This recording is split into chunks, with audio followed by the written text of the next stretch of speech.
Hi, I'm Bob Tabor with www.learnvisualstudio.net, where I teach beginners the skills that they need to get their first software development job building Windows and web apps at the world's best companies as quickly as possible.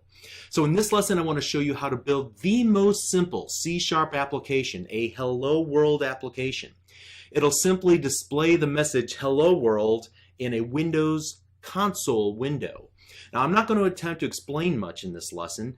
You're going to get a feel for the workflow. In other words, how to create a new project, where to type the code, how to test your application and see it working, and so on. So for now, just try to follow along and don't worry if something doesn't make sense immediately. Over the course of the next lessons, we're going to dissect this tiny little example and we're going to explain every line of code that we write and why we did it. So I'm going to assume that you already installed the most recent version of Visual Studio Express Edition or one of the greater editions, and you're asking yourself the question, what do I do now? Okay, so first what I want to do is close down. If you're following along from the previous lesson, we left it in this state. I'm going to go ahead and close this and show you how to get back to Visual Studio. So what I want to do in Windows 8.1 is go to see all of my apps by name, and I'm going to find Visual Studio Express 2013 for desktop in the list of apps. I'm going to right click it and that'll bring up the little taskbar, and I'm going to select Pin to Taskbar. And so now whenever I return to the desktop, I can see that Visual Studio icon is in the taskbar for our convenience. And so if you want, you can remove this after the course, but it's just a nice quick convenient way to get back to it. All right, so let's go ahead and click the Visual Studio icon and we'll launch Visual Studio. And so in Visual Studio's file menu, I'm going to select New Project. And in the New Project dialog, I want to choose a project template to start with. So first of all, you want to make sure that you're working with the Visual C# templates, okay? I can't tell you how many times I've selected Visual Basic and I didn't mean to. And then we want to choose the console application in that center pane. And then I'm going to type the word, I'm going to remove the name that was there by default, and I'm going to type in hello, capital W in world, no spaces, capital H hello, capital W world, and then I'm going to click the OK button in the lower right hand corner. And then after a moment or so, you'll see that Visual Studio will create a new project based on the project template that you selected, the Windows Console application. Okay, so you're going to come to understand what a project template is and what it provides for you throughout the remainder of this course. For now, let's just keep moving forward, okay? So the dialog disappeared and we're loaded into the main pane of the IDE, the Integrated Development Environment. So I want to find this opening and closing set of curly braces underneath the word static void main, all right? And I want to type in the following code. And so I positioned my mouse cursor, as you saw, kind of somewhere in between, and then hit the enter key on my keyboard. I can do it a couple times just to make some space for myself where I'm going to begin to type. And then I'm going to begin typing the word console, all right? And notice when I do that, I get this little pop-up menu that pops up under where you're typing. So don't let that distract you for now. Later, this is going to become your best friend. But for now, just ignore it and continue focus on typing the following code between those two curly braces. So console.writeLine, and then I'm going to use double quotes, two double quotes, and type in the word hello space world between those two double quotes. And then I'm going to put a semicolon at the very end of the line. So console, capital C in console, dot, WriteLine, capital W, capital L, WriteLine, no spaces between those two words. An opening parenthesis, a double quote, the word hello world with a space in between, then another double quote, a closing parenthesis, and then a semicolon at the end, okay? And so now let's do the same here with read line.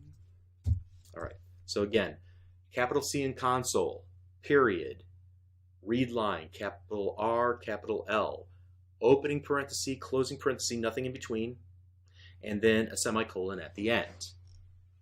Okay, so I want you to inspect the code to make sure it looks just like what you see here on my screen. Again, capitalization is important, as is the spaces or lack of spaces, the use of special characters like double quotes, parentheses, whether opening or closing parentheses, semicolons, and so forth. It has to be identical, okay?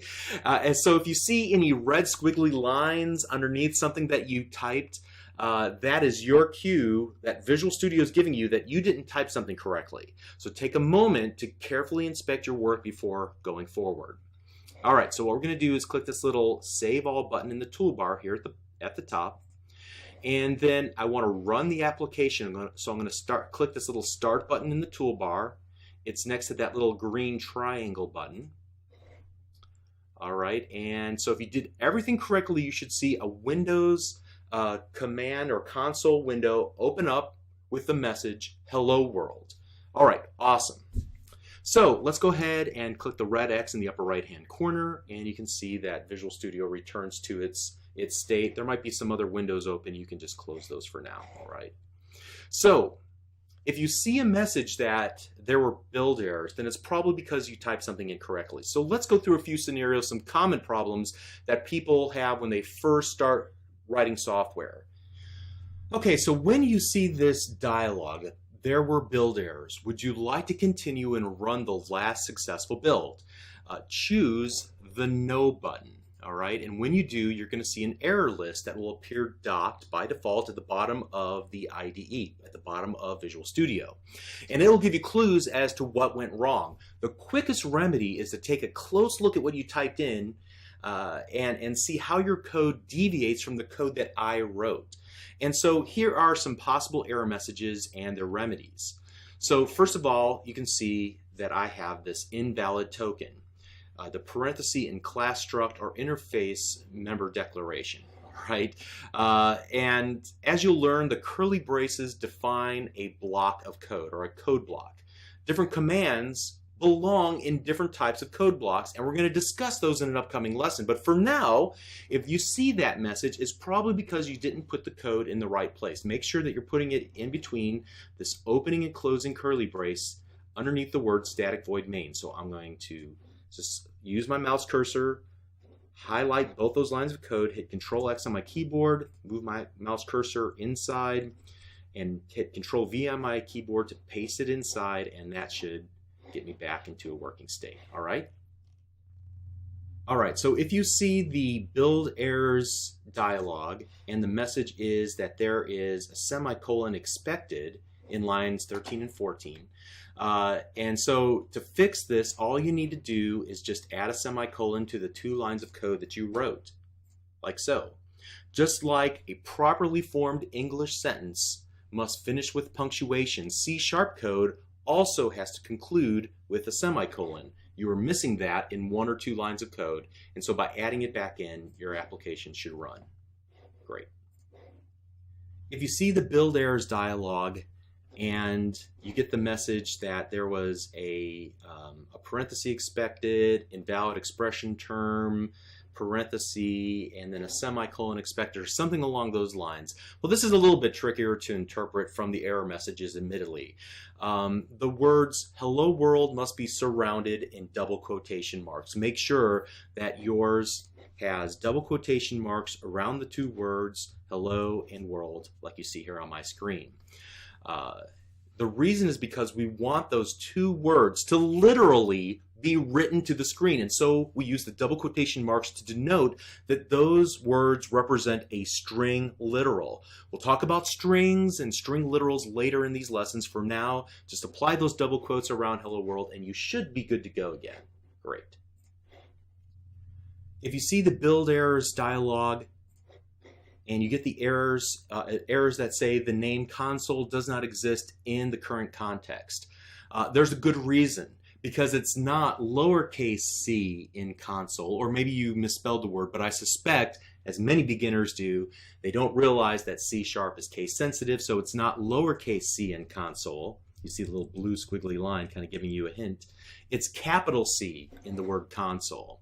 So as I said a few times, C# is picky about capitalization, so make sure you type exactly what I type from now throughout the end of this series of lessons.